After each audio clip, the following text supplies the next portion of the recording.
Things that MMA fans are getting wrong in 2025. That's right. I'm going to be discussing various topics that I am disagreeing with a lot of people. All right. And this is the thing. Some of these you guys will be with me on. You'll agree with me on. And some of them you'll probably disagree with me on, and they're hot takes. But I think I can actually prove my argument. So the first one that we're going to get to is Ian Garry. It's Ian Garry Fight Week. And this one is super relevant. I think Ian Garry is being extremely overrated right now. All right? Not by everyone. There are some people that are picking Carlos Prates and they know what's up.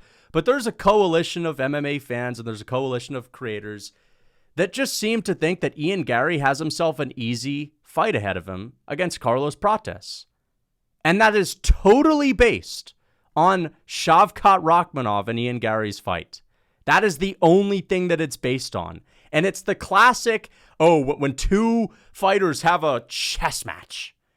When two fighters, and one of them has an OV at the end of their last name, have a chess match, those fighters are now crowned the best fighters in the division. Remember when Guram Kutateladze and Damir Ismagulov had a chess match? And they were both unranked, and people started saying that, wait a second, these guys at any moment could be fighting for the belt. It was all because they had a sort of technical, it was entertaining, unlike the Garry and Shavkat fight, but it was a technical chess match that went to a decision, and they both happened to have those last names, OVEV, Kutateladze, you get the point. Ian Garry and Shavkat Rakhmonov had a dog shit 5-round stink fest, and because Shavkat Rakhmonov has this crazy mystique, right? He's the marauder, he's the slayer of the welterweight division. And Ian Garry somewhat neutralized it, okay? And Shavkat couldn't go out there and bang and be a complete marauder because Ian Garry has good distance management. Because of that, well, dude, this guy Prates, who's really fun and he's KOing people and he's got an Anderson Silva style. No. The boring fighter is the one that's actually way ahead of them. And this is the thing. Don't get me wrong. I think that Ian Garry has a chance to win this weekend. All right? I am talking about the people that think that Garry is going to steamroll Prates and that they're on totally different levels. Because even though I think that Prates is going to beat Ian Garry, I will tell you that Ian Garry has a good chance to win if he takes Prates down. I think he could maybe get a submission, or I think he could survive on the feet because he has good distance management and maybe clinch him up against the fence and smudge him down, right? And maybe go for a judo toss. You get my point. I think it is a competitive fight, but there are some people, all right, that are out here telling us that, come on, you can't possibly be pricking Prates. I mean, you see what Garry did with Shavkat. He didn't do anything. Shavkat hardly did anything either, but at least Shavkat had a couple of moments. Shavkat is the guy that landed a couple of, spinning back fists and right hands. Ian Garry was supposed to be the technical, crispy, long-rangey striker. It was actually Shavkat that was landing the big strikes. Ian Garry, aside from some peppery jabs and kicks off of Shavkat's guard and a couple of leg kicks, didn't land a single big punch in that fight or a single big strike. And actually, he's not landed a single big strike, and I'm not talking about a big gnarly overhand or a big meaty hook. I'm just saying Ian Garry has not landed a single significant, when I say significant, I mean significant. He's not landed a single meaningful strike on the feet in his last 3 fights. So in what world is this guy levels above somebody that clearly is going to fucking piece him up on the feet with ridiculous power, who's been absolutely owning people, who's been dropping people with grazed shots that he's hardly even landing clean, who has great timing, great creativity, okay, with a rangy style, again, insane power, sleeping people out cold, that has showed decent takedown defense against Neil Magny. Since when is this an easy fight for Garry? It's literally all based on the fact that he had a close chess match with Shavkat Rakhmonov. That's literally it. People are so easily fooled by this, and it just goes to show how overrated Shavkat is too. And again, don't get me wrong. Garry's a good fighter. He's a good fighter, 100%. He's got good striking, even though it's taken a dip since he's actually started fighting higher levels of competition, okay? It certainly has. and his grappling is better than we all thought. And I think he can beat Carlos Prates. But, the people that are saying that, come on, dude, Gary's going to just steamroll him. Prates is a goofy guy, man. He goes out there and has fun fights. But, Gary is the real level of high, he's real high level, bro. Because he had, ole, ole, ole, ole, ole, ole. I'm so done with it, dude. I like Ian Garry. I think he's good for the division. I actually, listen, people don't love Ian Garry. I get that, but you know Ian Garry's fighting. You care about an Ian Garry fight. I'm getting hyped up about it, okay? So he is good for the sport, and I like Ian Garry and all that. But listen, he's just overrated as fuck by a big portion of the fan base because of the Shavkat Rakhmonov fight. All right? Yeah, he's got good grappling. Let's not pretend this is Sean Brady. Let's not pretend that this is Shavkat. I'm sorry. Shavkat's a better grappler still, but, is he? I don't know. Shavkat's a good grappler. I'd say he's more dangerous than Garry, fair enough. But let's not sit here and act like this is Khamzat Chimaev. All right, he's a decent grappler with a decent clinch game. But this is no one that's been, absolutely schooling the highest level of fighters. He damn near lost to MVP. He didn't land a single strike on him. I initially thought that he had lost that fight. He won that fight barely. And then against Jeff Neal, it was impressive that he was able to close the distance and not get hurt and whatever, but that was a stinkfest too. Now he's fighting a guy that can match him on reach, all right, that has nasty straight punches, which is usually something that gives him issues. Let's not sit here and act like this is an easy fight for him, and this is an extremely difficult test, all right, because it is a difficult test for both guys. I'm just done with this whole no to Garry. Oh yeah, you're a Mr. Jokester if you go against Garry in this one. You're just getting caught up with the hype, and don't let it confuse you, man. Just because Prates is a fun fighter, he's gonna be fraud checked. I'm telling you. No, dude, it's a close fight. Ian Garry's being overrated. Simple as. Okay, let's get on to the next one. I'm not gonna spend too much time on this one. All right, and I know some people are gonna say I'm rage baiting with this next one, and I'm not. Okay, I promise you I'm not. Just hear me out. I'm going to convince you. Ilia Topuria deserves a lightweight title shot more than anyone else right now. And you may be bringing up Arman Tsarukyan, and I understand that, and I personally think Arman should be fighting for a belt too. I don't mind that at all. But there are plenty of fans that, while saying Ilia Topuria doesn't deserve a title fight, and while saying that they would prefer Arman to fight for a title fight, when you just talk about Arman getting a title fight, they would say, well, no, because he just pulled out of his last one, and he fumbled the opportunity, and he jeopardized the event, and therefore he should be punished to some degree, and at the very least not get awarded with an immediate title fight rebooking against Islam Makhachev. A lot of MMA fans say that. Me personally, I understand the idea that, man, okay, he just fumbled that opportunity. Maybe we'll get someone else, but I personally don't care. I would like to see him fight Islam Makhachev because that's a rematch that we need to see. It's a really good competitive fight. But a lot of MMA fans say that that Arman should be punished. Well, if you do think that's the case, then you must say that Ilia Topuria deserves it more than anyone else, and I'm going to prove that to you.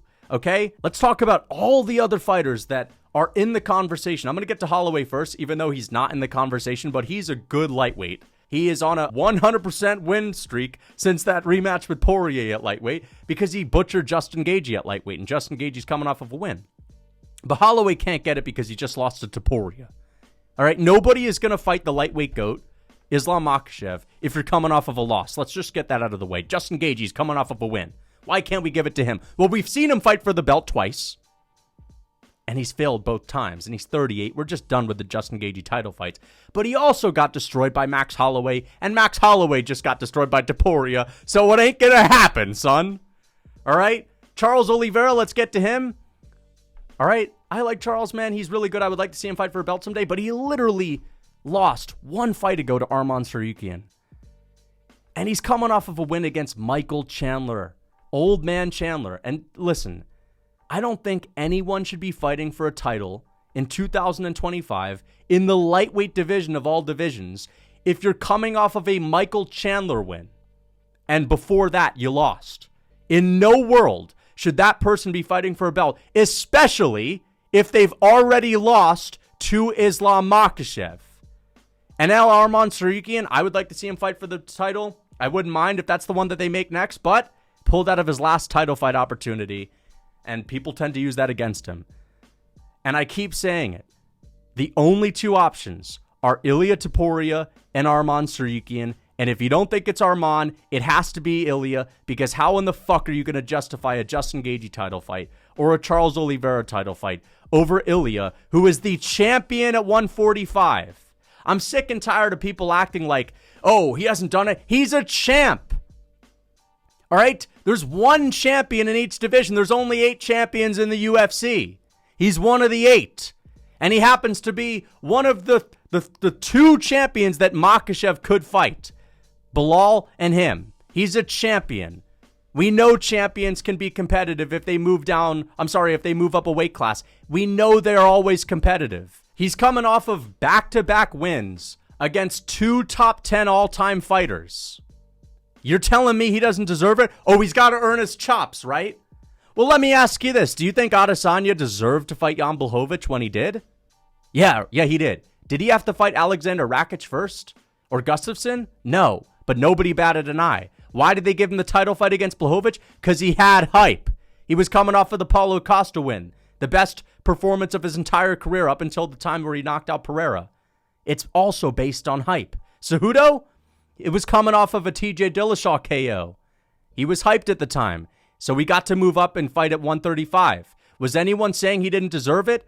Would any of these guys saying Ilia hasn't earned it at 155, would they ever question Cejudo's moving up to bantamweight and saying, well, he had an easy path to the title. He didn't earn his chops. Would anyone question Adesanya's fight against Blachowicz? No, they wouldn't. They wouldn't bat an eye. It's because it's Ilia Topuria, and he has so much aura, and he's been winning so much that they want to slow his roll. And I'm not just saying, oh, they're hating on him, but Ilia Topuria has had such a perfect career, and he's been pissing people off and taking out legends, and people are starting to get scared that he's about to take out their favorite fighters, that they want to slow his roll, and they're going to say anything to stop him from getting that belt. The 45ers, people are going to, oh yeah, he doesn't deserve it, he doesn't deserve it. Based on what? Hype? Because that's a metric that the UFC has used for people that are moving up. Guess what? Volkanovski didn't get to move up after the Ortega fight. That was a good fight. Why? He wasn't hyped enough at the time. He didn't get to move up till the Holloway trilogy. That was his breakout performance. That was the biggest performance of his entire career. That's when the UFC decided, okay, now Volk is a big star. Let's give him a chance. Adesanya after the Costa fight. All right, he's big now. We couldn't do it after the Yoel fight. Let's give him a chance. Cejudo, he beat DJ. He beat TJ. That's only 2 title wins, just like Topuria. Let's give him a chance. Topuria has 2 title wins. Same amount as Cejudo. 1 less than Adesanya. One of those Adesanya title wins was against Yoel, one of the shittiest fights ever. He just knocked out Volk and Max back-to-back. Max Holloway just beat Justin Gaethje at lightweight. You're telling me he doesn't deserve it? It's actually not the norm for these guys to have to fight contenders first. GSP didn't have to fight contenders at 185 before he fought Michael Bisping. John Jones didn't have to fight contenders at heavyweight before he fought Cyril Gane for the for the belt. So they say he doesn't deserve it. Well, then who does? Oliveira, who's lost to Makhachev, he deserves it more coming off of a win over Michael Chandler and before that lost. Justin Gaethje has already had 2 opportunities. He's 38, absolutely no hype. No one wants to see it. And he just got butchered by Max Holloway, who just lost to Topuria. He does, just because he's a lightweight. And he's beat a guy that took a fight on short notice that's ranked at number 11. Arman Tsarukyan, I'm not going to fight you on that if you think it's Arman. I keep saying it could be Arman. But a lot of people do use the fact that Arman pulled out of the title fight with Makhachev recently as something to we got to punish him. It's Arman or it's Topuria. And if you don't think it's Arman because you don't think he should be rewarded with the title fight, then Topuria is the most deserving guy right now. Absolutely. 100%. 100%. And again, this whole thing of, whoa, he hasn't done enough. Since when have champions had to get 6 title defenses before they've moved up? McGregor didn't have to get a single one. And you may be saying, well, that's only McGregor. Okay, well, Cejudo, he had 1 title defense, and then he got to move up. Adesanya had 2. All right? Not everyone that's ever had to move up has been John Jones or GSP or whatever. Volk, he had to go and win a bunch of titles because, you think they were going to give him a fucking double champ status fight after the Max Holloway rematch? Absolutely not. People didn't like him at the time. He didn't have a lot of hype. They waited till he had hype. Topuria has the hype. He's undefeated. He's on a win streak. Every single fight he's ever had, he's won.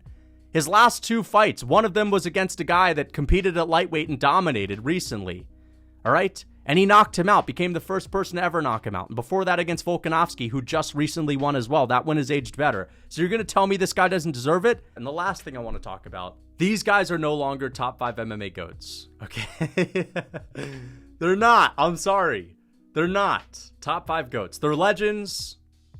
They are GOATs.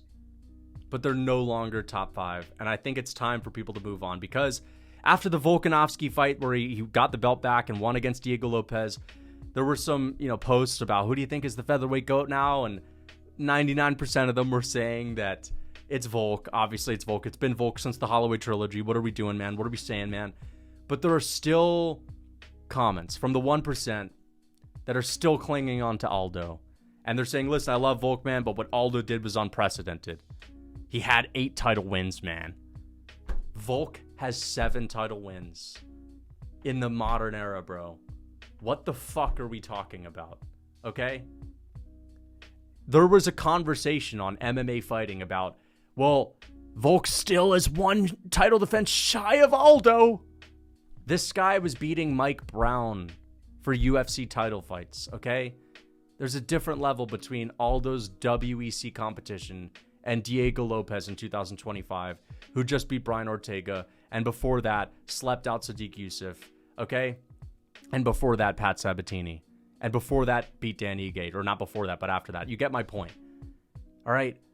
Aldo's title wins are losing to Dan Ige, a lot of them. Not all of them.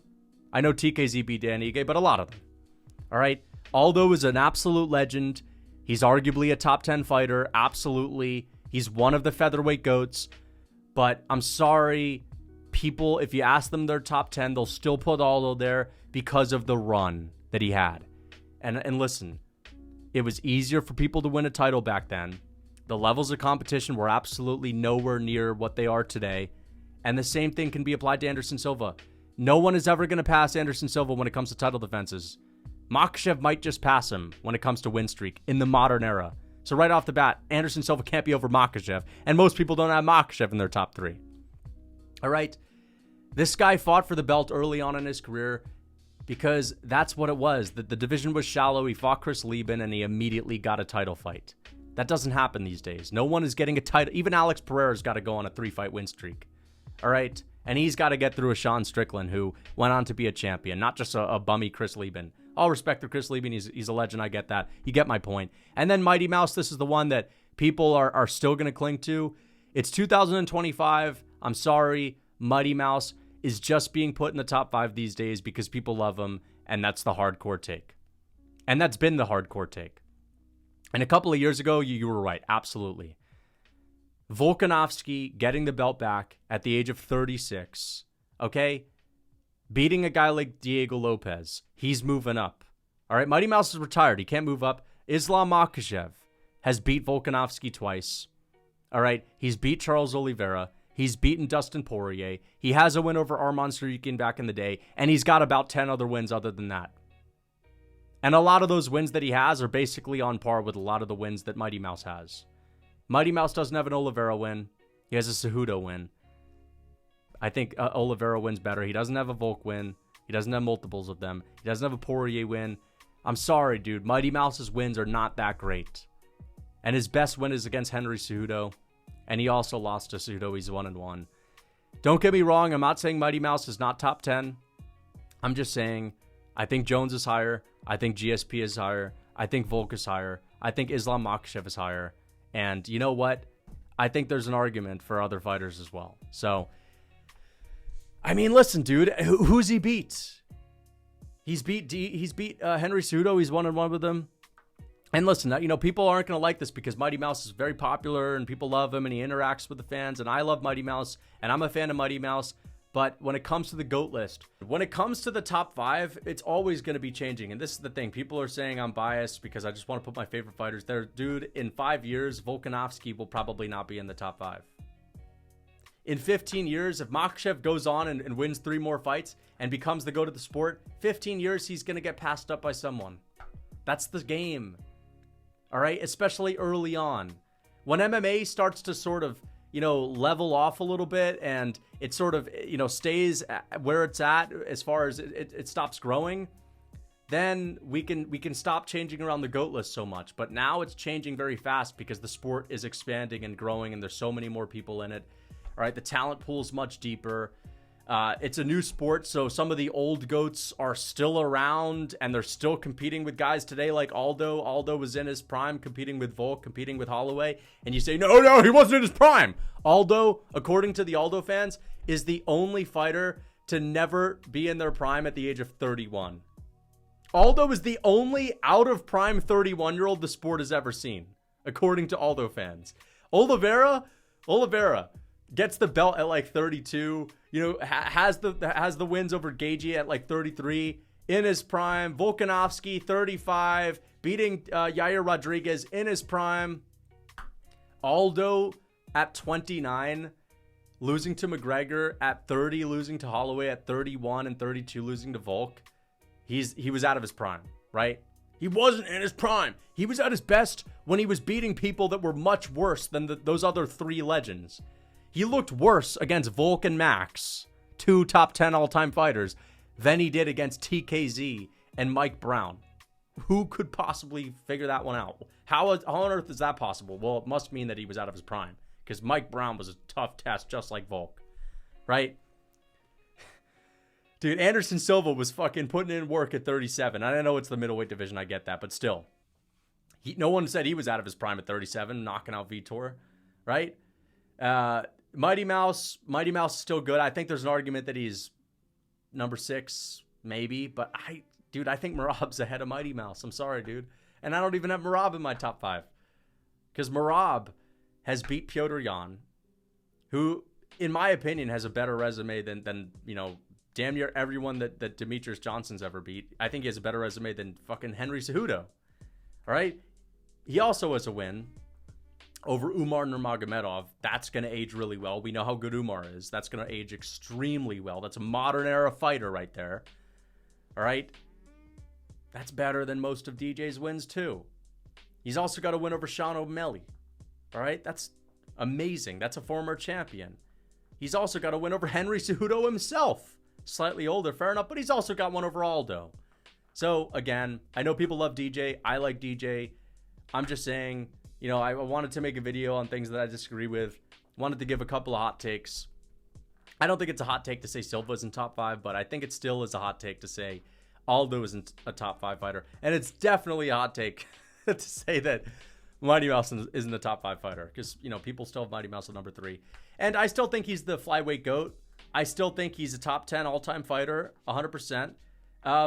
But, again, I think what people need to understand is that the GOAT list is evolving at all times. And as I said, the only time it's going to slow down and level off is when the sport stops growing and the talent pool stops getting deeper, and therefore, people stop getting a lot better. Like, take any major sport, baseball, basketball. The difference in baseball players from 10 years ago to now, is much smaller than the difference between MMA fighters now and in 2010, right? Massive difference. Same thing with football, same thing with soccer, especially soccer, same thing with basketball. These sports that have been around for a long time, talking about 2025 MMA versus 90s MMA is like talking about 2025 basketball versus 60s basketball or 50s basketball. You know what I mean? Maybe even 40s basketball, 1800s basketball, and people were doing spitballs, at the fucking saloon, dude. I don't know. They probably didn't have straws, and they probably had straws, but people were throwing rocks in the salty spittoon saloons. They'd have a fucking rock in their boot, and they'd walk into the salty spittoon. They'd take the rock out their boot and they'd toss it to the trash at the corner of the room. All right, That's the level of basketball that, that they had back then. All right. Similarly, that's the level of MMA we had in the 90s. Okay? So let me know what you guys think. Until next time.